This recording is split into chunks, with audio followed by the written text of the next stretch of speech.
네, 오늘 우리들에게 주신 하나님의 말씀은 말라기 3장 13절로 15절까지의 말씀입니다. 여호와가 이르노라 너희가 완악한 말로 나를 대적하고도 이르기를 우리가 무슨 말로 주를 대적하였나이까 하는도다. 이는 너희가 말하기를 하나님을 섬기는 것이 헛되니 만군의 여호와 앞에서 그 명령을 지키며 슬프게 행하는 것이 무엇이 유익하리요. 지금 우리는 교만한 자가 복되다 하며 악을 행하는 자가 번성하며 하나님을 시험하는 자가 화를 연한다 하노라 함이라. 아멘.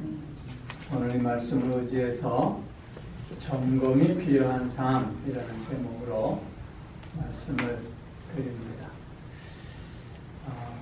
2025년도 마지막 주일 한 해가 벌써 다 가고 있습니다. 가는 세월 누가 막을 수 있겠습니까? 10대, 20대 때는 그렇게 가지 않던 세월이 이제는 너무너무 빨리 가고 있습니다. 빠른 세월 속에 어떤 때는 안타깝기도 하고 어떤 때는 후회스럽기도 하고 어떤 때는 또 야속하기까지 합니다. 시간이 흐름에 따라 나이를 먹고 늙어가는 것이 세상의 당연한 이치이죠. 우리 인간은 누구나 다 자신에게 주어진, 자신에게 정해진 시간 속에서 사는 존재들입니다.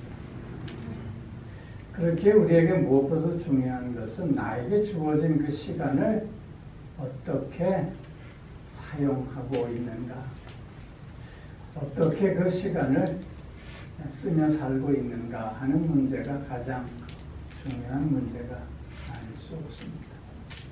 시간은 돈이다 그런 말 하잖아요. 그 말도 나에게 주어진 시간을 얼마나 잘 활용하느냐에 따른 그 의미의 말이라고 생각이 됩니다. 한 해를 돌아보면서 나에게 주어진 그 시간을 정말 잘 썼는가, 잘 살았는가, 그렇게 스스로 물어볼 때 부끄럽다 라는 대답을 할 수밖에 없습니다.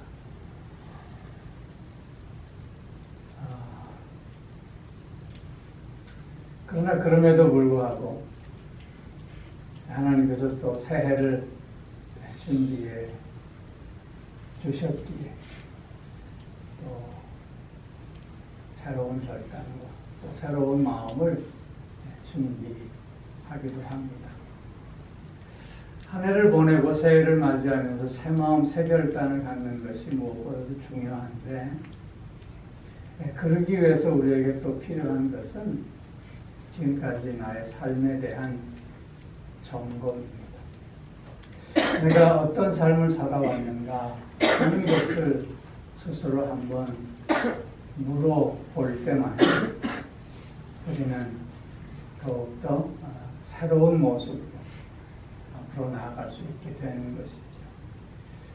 즉 스스로의 삶을 점검한다라고 하는 것은 후회와 회한을 남긴다는 의미가 아니라 다시 한번 회복의 은혜를 우리가 맛볼 수 있다는 뜻이고 또한 성숙의 열매를 맺어갈 수 있다는 의미이기도 한 것입니다. 특별히 우리는 믿음을 기반으로 해서 살고 있지 않습니까? 그렇게 우리가 무엇보다도 점검해야 할 것은 나의 신앙이 정말 건강하고 바른 신앙인가? 내가 지금까지 믿음으로 산다고 살아왔는데 그것이 정말 올바른 그런 삶의 모습이었는가를 다시 한번 한 해를 마무리하면서 점검해야 할 필요가 있지 않겠느냐 하는 것입니다. 말라기서는 구약 성경의 마지막 책이지요. 말라기서의 그 배경은 바벨론 포로 생활에서 돌아온 이스라엘 백성들이 다 무너져 내린 예루살렘 성벽을 다시 수축하고 또 솔로몬 성전과는 비교할 수 없지만 그들 나름대로 최선을 다해서 수르바벨 성전을 건축했습니다. 정말 힘들고 어려운 역경 속에서도 최선을 다해서 그들은 무너져 내린 자신의 고향을 새로 세웠던 것이죠. 그들의 마음 속에는 이렇게 어려움 속에서도 하나님 앞에 최선을 다해 하나님을 섬기면 하나님께서 우리를 다시 한번 일으켜 세워주실 것이며 우리가 잃었던 옛 다윗의 영광을 되찾을 수 있게 주실 것이다 라고 하는 기대감이 저들에게 있었습니다. 그래서 그들은 어려움 속에서도 소망을 가지고 기대감을 놓치지 않으며 최선을 다했던 것이죠. 그런데 그들이 처한 현실은 녹록지 않았습니다. 그들의 삶은 나아질 기미가 별로 보이지 않았고요. 그런가 하면 반대로 하나님을 믿지 않는, 즉 이방의 우상을 섬기는 자들은 오히려 더 이 세상에서 번성하고 더 그 세력을 확장시켜가는 모습을 보면서 하나님의 공의가 실현되지 않는 것 아닌가. 그 하나님에 대한 공의에 대해서 회의감이 들기 시작했고 자신들의 그 노력과 자신들의 그 헌신과 열심에 대해서 오히려 하나님 앞에 원망하고 불평하고 오히려 한탄하는 모습을 갖게 되었던 것입니다. 무엇이 문제였을까요? 우리도 나름대로 열심으로 신앙생활을 해온다고 하지만 그러나 마음속에 늘 시원함이 없습니다. 이렇게 저렇게 어려움 속에서 열심을 내본다고 하지만 이런저런 주변 사람들의 다양한 말을 들으면서 오히려 상처받고 오히려 후회스럽기도 한 적이 있지 않습니까? 과연 무엇이 문제였을까요? 오늘 본문에 나타난 이스라엘 백성들이 이렇게 하나님에 대해서 회의하고 의심하고 또한 자신의 삶에 대해서 스스로 좌절하고 원망하며 불평하고 있는 이런 모습 속에서 오늘 우리의 신앙의 모습은 없지 않는가. 저 이스라엘 백성들의 문제가 무엇임을 우리가 찾아보면서 나의 신앙의 문제는 어떤 것일까 다시 한번 점검하는 시간을 갖고자 하는 것입니다. 우리 오늘 본문 말씀을 통해서 보면 이스라엘 백성들이 놓치고 있는 가장 중요한 것은 그 신앙의 방향을 잃고 있었다라고 하는 것입니다. 즉 내가 오늘 나아가고 있는 그 방향이 하나님인가 아니면 나 자신인가를 늘 물어야 했고 그리고 그 방향을 계속해서 수정해 나갈 수 있어야 했는데 오늘 이스라엘 백성들의 이 본문에 나타난 모습을 보면 하나님을 향한 방향이 아니라 자기 자신을 향한 방향으로 일관되었음을 우리가 발견하게 되는 것입니다. 특별히 13절, 14절 말씀을 보십시오. 여호와가 이르노라 너희가 완악한 말로 나를 대적하고도 이르기를 우리가 무슨 말로 주를 대적하였나이까 하는도다. 이는 너희가 말하기를 하나님을 섬기는 것이 헛되니 만군의 여호와 앞에서 그 명령을 지키며 슬프게 향하는 것이 무엇이 유익하리요? 이렇게 얘기하고 있다는 거예요.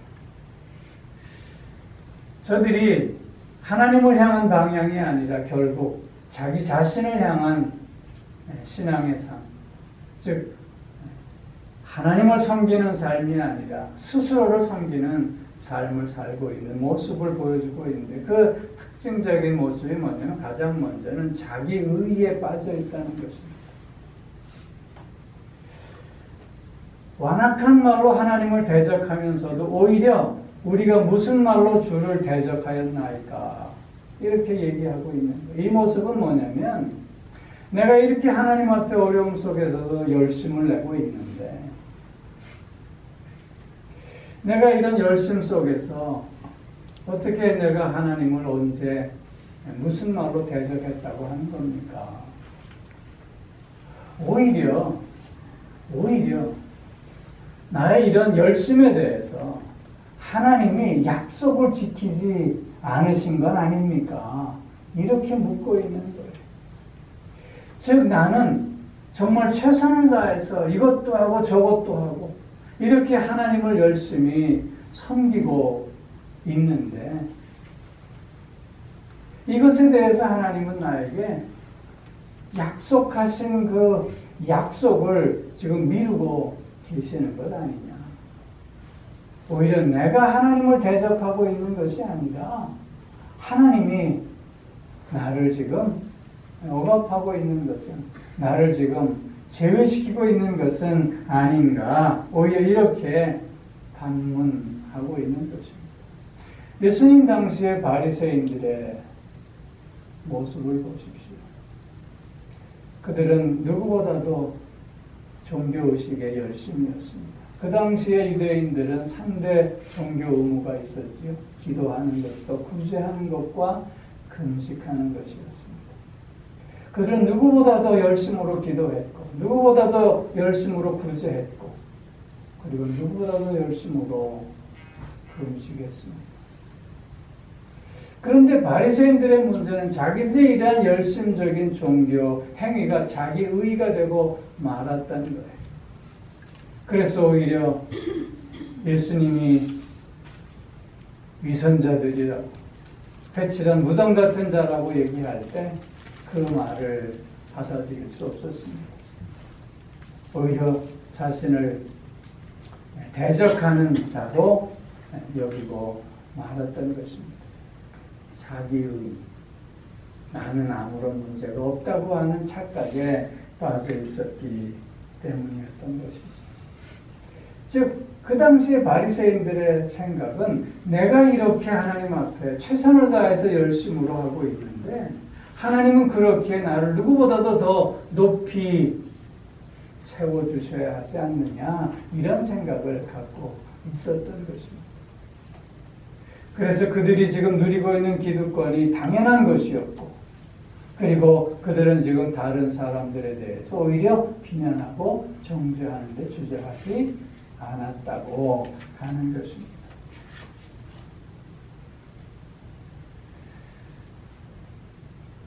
우리들의 신앙의 모습 속에서 이런 모습은 없는가 살펴볼 수 있어야 합니다.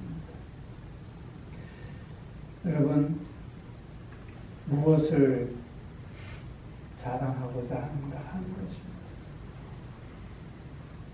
사도 바울은 예수 그리스도를 위해서, 복음을 위해서 자신의 모든 것을 다 내어버렸습니다. 그리고는 뭐라고 고백하고 있냐면 나는 오직 십자가만을 자랑하겠다. 그렇게 고백하고 있습니다. 내가 얼마나 많이 헌신했는가, 내가 얼마나 많이 봉사했는가, 내가 얼마나 많이 전도했는가, 이것을 결코 자랑하지 않겠다고 하는 것입니다. 즉 십자가만을, 예수 그리스도, 복음만을 자랑하는 자가 되겠노라. 결코 자신이 이루어낸 모든 일들에 대해서 내가 한 것이라고 얘기하지 않겠다고 그는 고백하고 있는 것입니다. 우리의 신앙도 자기 의에 빠져 있지는 않는가 늘 점검할 수 있어야 합니다. 과거에 내가 이렇게 한 것에 대한 자랑하고자 하는 마음은 없나 살펴볼 수 있어야 할 것입니다. 자기 의에 빠져 있는 것은 하나님을 향한 방향이 아니라 자신을 향한 방향이기 때문에 하나님을 섬기는 것이 아니라 명목상으로는 하나님을 섬긴다고 하면서 자기 자신을 섬기는 일이 되기 때문인 것입니다. 또한 자기 자신을 향한 방향의 또 다른 모습은 형식주의에 빠지게 되었다는 것입니다. 하나님은 이스라엘 백성들을 향해서 이 백성이 나를 헛되이 경배하는도다 그렇게 말씀하십니다. 그런데 오히려 이스라엘 백성들은 오늘 본문에서 뭐라고 얘기하는 것입니까? 하나님을 섬기는 것이 헛되다 이렇게 말하고 있는 것이죠. 경건의 모양은 있으나 경건의 내용이 없는 모습을 말하고 있는 것입니다. 예수님 당시에 바리새인들과 예수님 간에 많은 논쟁이 있었는데 그 중에 대표적인 논쟁이 바로 안식일 논쟁이었습니다. 예수님께서 안식일에 병든 자를 고쳐주실 때마다 저들은 예수님을 가만두지 않았습니다. 왜 안식일에 일하냐? 왜 안식일을 거룩하게 지키지 않고 있느냐? 그렇게 따져 물었던 것입니다. 저들은 안식일을 기억하여 거룩하게 지키기 위해서 다양한 유전들을 애써 지켜왔지만 그러나 정작 그들은 그 안식일에 담겨져 있는 의미를 상실해버리고 그 껍데기만, 그 형식만을 붙잡고 있었던 자들이었음을 주님은 말씀하시고 계셨던 것입니다. 형식주의에 빠져 있는 것, 이것은 결국 하나님은 없고 나만 있는 모습이 될 수밖에 없습니다. 예배하는 의미, 예배하는 목적을 상실하고 예배드린다는 것 자체에 스스로 만족합니다.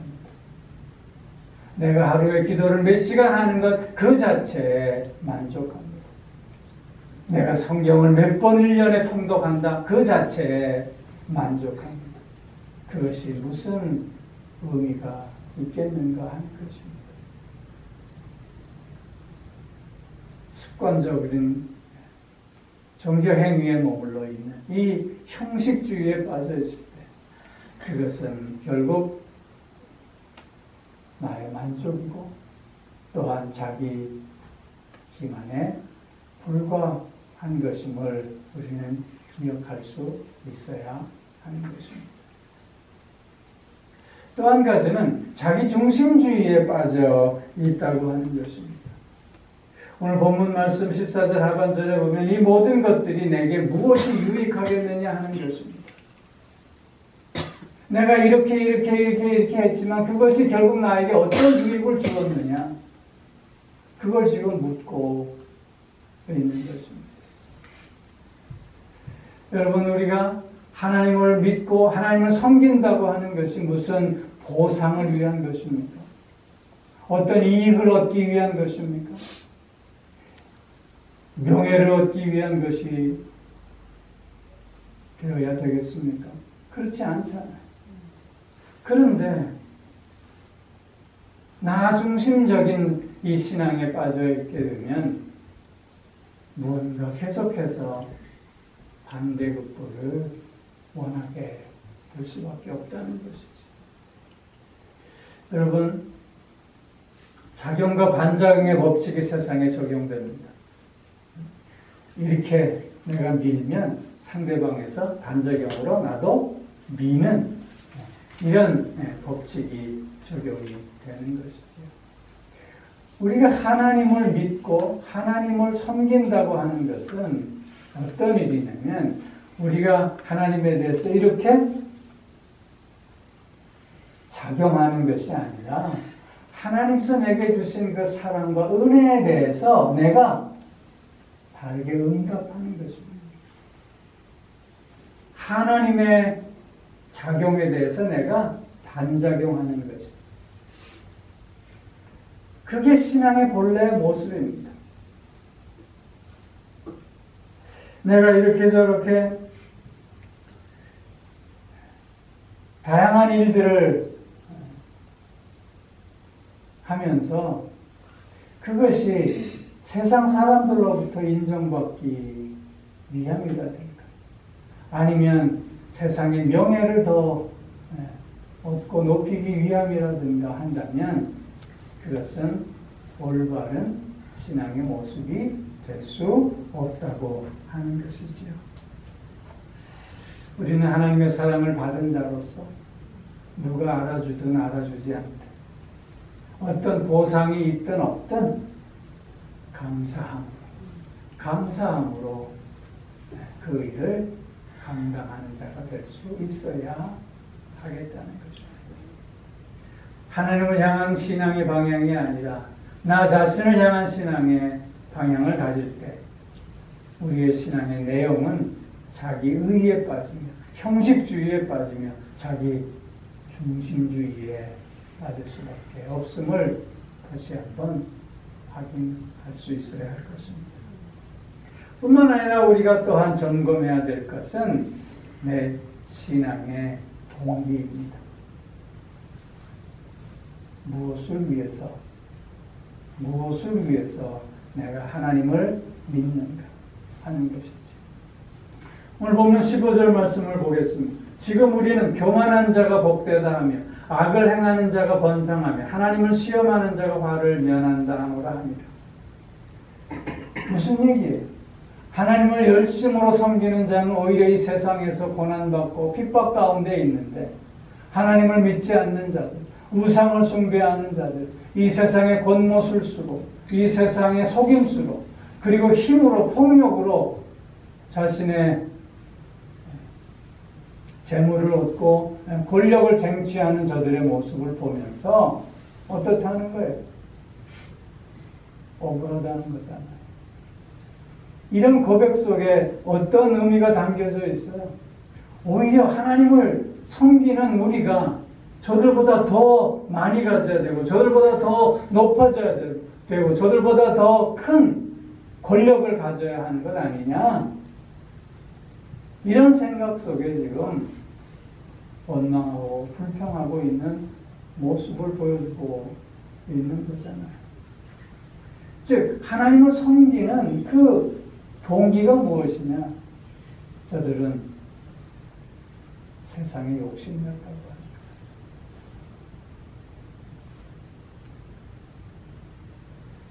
세상에서 더 잘 먹고 잘 살기 위해서 하나님을 섬기고자 했다는 것이죠. 악인들의 일시적인 형통함을 부러워하면서 오히려 내가 저렇게 살아야 되는 것 아닌가? 내가 하나님을 그렇게 열심히 믿었는데 도대체 하나님은 뭐하고 있나? 하나님의 공의의 심판은 어디에 있고 하나님께서 복 주시겠다고 하는 그 약속의 말씀은 언제 이루어질 것인가? 이렇게 늘 의심과 또한 원망과 불평 가운데 있음을 이스라엘 백성들은 우리에게 보여주고 있는 것입니다. 여러분, 사도행전 5장에서 보면 아나니아와 삽비라 얘기가 나오지요.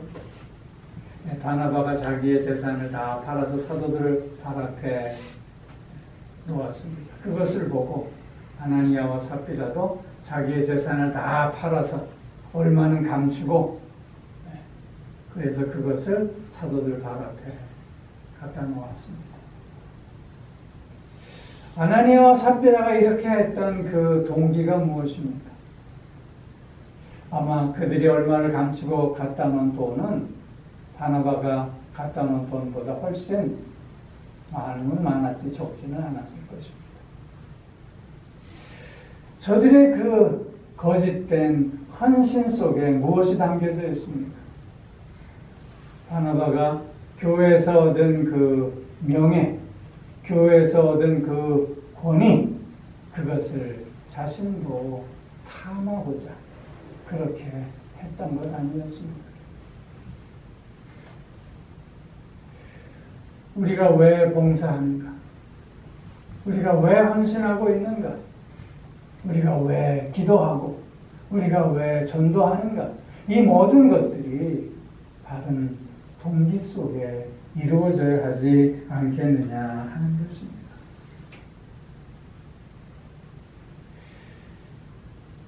신앙의 동기가 나는 하나님의 영광을 위해서 하는가 아니면 나의 영광을 위해서 하는가? 보다 더 분명하게 우리는 나 스스로를 점검해 볼 수 있어야 할 것입니다. 한 가지를 더 말씀드리면 우리가 점검해야 할 것은 신앙의 태도입니다. 내가 어떤 마음으로 어떤 자세로 하나님을 섬기고자 하는가라고 하는 것입니다. 오늘 우리가 읽은 이 본문 말씀에서 보면 이 속에는 늘 의심과 불평과 불만과 원망이 담겨져 있는 것을 보게 됩니다. 이렇게 의심하고 이렇게 원망하고 불평하고 있는 그 근저에는 왜 하나님은 자신을 믿고 따르는 자들은 외면하고 다른 이들에게 오히려 세상적인 유익함을 더하고 계시는가 라고 하는데 있었던 것입니다. 그런데 그것을 돌이켜 한번 생각해 볼 필요가 있습니다. 하나님께서 세상의 악한 자를 바로 심판하지 않으시는 것처럼 하나님은 나에 대해서도 오늘 그 심판을 유보하고 계시는 것이 아닌가 하는 것이죠. 내가 지금 비난하고 정죄하고 있는 저들과 하나님 앞에서 진솔하게 서 있는 나의 모습과 어떤 차이가 있겠느냐 하는 것입니다. 정말 저들의 죄인 죄로 죽어 마땅하고 나는 아무런 죄도 없는 그런 자인가 라고 하는 것이죠. 결코 그렇지 않습니까? 우리도 그와 별반 다를 바가 없는 것 아닙니까? 나는 도둑질 했는데 저 사람은 살인했으니까 저 사람이 더 큰 죄인 아니냐 이렇게 우리가 따져 물어야 하겠습니까? 하나님 앞에서는 똑같은 죄인임에 불과한 것 아닙니까? 그렇기에 오늘 나에게 허락되어지는 그 은혜 앞에서 우리는 의심하고 불평하고 원망하기보다는 오히려 사랑으로 오히려 감사하며 기뻐하는 마음을 가질 수 있어야 하지 않겠는가 하는 것입니다.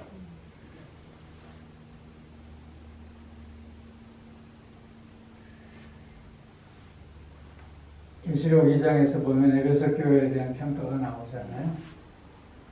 에베소 교회는 겉으로 보기에는 건강한 교회였습니다. 서로를 잘 섬기는 자들이었고 그리고 복음을 지키기 위해서 애쓰며 이단들을 물리쳤던 교회였습니다. 그런데 그 교회에 한 가지 부족한 것이 있었니 그것은 첫사랑을 잃어버렸다는 것입니다. 첫사랑. 하나님에 대한 그 첫사랑을 잃어버렸습니다. 그 첫사랑을 잃어버린 에베소 교회가 아무리 개혁하고 아무리 비판하며 건강한 교회를 세워나가겠다 한다 할지라도 사랑이 없는 사랑이 없는 개혁, 사랑이 없는 비판은 결국 서로에게 상처만을 남길 뿐이고 나아가 분열을 야기할 수밖에 없는 것 아닙니까? 우리의 마음속에도 이런 사랑이 없다면 우리의 모든 행위는 하나님을 향해 아름다움을 세워내는 모습이 아니라 오히려 분열과 상처를 가져다주는 행위가 될 수밖에 없을 것입니다. 뿐만 아니라 늘 감사하는 마음이 없다면 참다운 기쁨도 있을 수 없을 것입니다. 특별히 오늘 여기 14절 하반절에 보면 슬프게 행하는 것이 무엇이요? 슬프게 행한다 그랬어요. 여기 슬프게 행한다라고 하는 말은 그 금식하는 그 행위를 의미하는 말인데요. 오늘 여기 슬프게 행한다라고 하는 그 말은 하나님에 대한 사랑과 기쁨과 감사가 없는 모습을 말하기도 하는 것입니다. 즉 하나님을 기뻐하고 하나님을 사랑한다고 하는 것이 실제적인 삶 속에 아무런 힘이 되지 않는다고 하는 것을 고백하는 말이기도 하는 것입니다.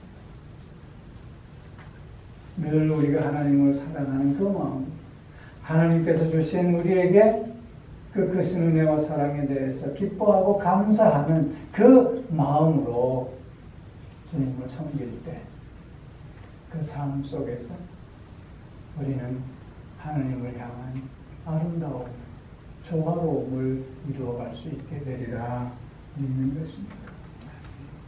성도 여러분, 한 해를 마무리하면서 우리의 지금까지 살아왔던 신앙을 새롭게 점검하고 그리고 새해 새 마음으로 새 결단으로 하나님 보시기에 합당한 그 모습으로 시작하는 우리 모두가 꼭 되어질 수 있기를 주의 이름으로 축원합니다.